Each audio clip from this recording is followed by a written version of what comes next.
నుంచి మీరు 4 ఎయిమ్స్ పెట్టుకొని వెళ్ళారన్నారు. ఇప్పుడు దాని గురించి చెప్పండి. సో బేసికలీ ఏంటంటే ఇండియాలో బ్రెస్ట్ సెంటర్ కాన్సెప్ట్ అనేది అప్పుడు లేదు. అంటే బ్రెస్ట్ సెంటర్ అంటే క్యాన్సర్ సెంటర్ కాదు.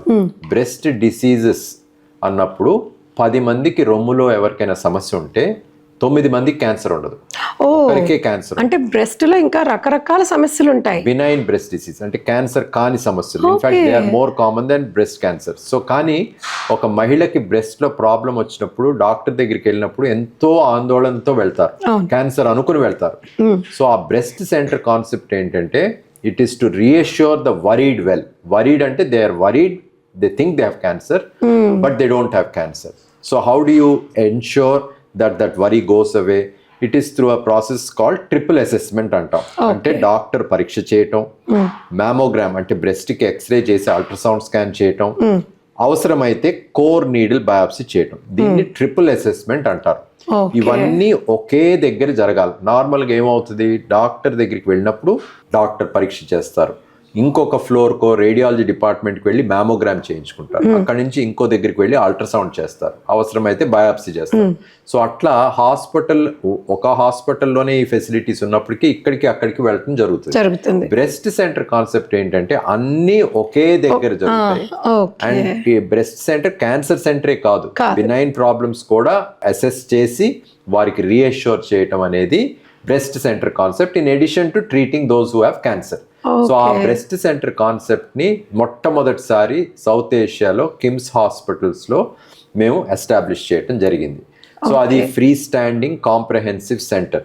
సో ఇది సెటప్ చేయాలంటే కిమ్ హాస్పిటల్ యాజమాన్యం సహకరించాలి.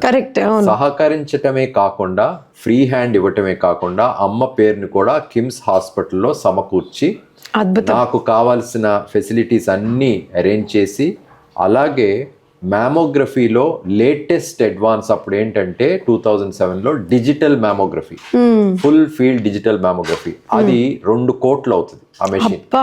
మామూలు మ్యామోగ్రామ్ మెషిన్ 10 లక్షలు. సో ఒక కార్పొరేట్ హాస్పిటల్ అంత పెట్టాలంటే చాలా ఆలోచిస్తారు, ఎందుకంటే రిటర్న్స్ ఎట్లా వస్తాయని. అవన్నీ ఏవి ఆలోచించకుండా ఇట్లా చేస్తే తొలి దశలో మనం చాలా మందికి మనం సహాయం చేయగలుగుతాం. ఎందుకంటే డిజిటల్ మ్యామోగ్రామ్ చేస్తే యూజువల్గా క్యాన్సర్స్, రొమ్ము క్యాన్సర్ కేసులు మన దేశంలో 40 నుంచి 60 ఏళ్ళు గ్యాప్లో చాలా ఎక్కువగా చూస్తుంటాం. వేరేజ్ వెస్టర్న్ కంట్రీస్ లో 50 years తర్వాత ఎక్కువ చూస్తుంటాం. యంగర్ ఏజ్ లో ఏంటంటే బ్రెస్ట్ డెన్స్ గా ఉంటుంది. డెన్స్ గా ఉన్నప్పుడు చిన్న క్యాన్సర్స్ గుర్తించడం మామూలు కన్వెన్షనల్ మ్యామోగ్రామ్ లో కష్టం.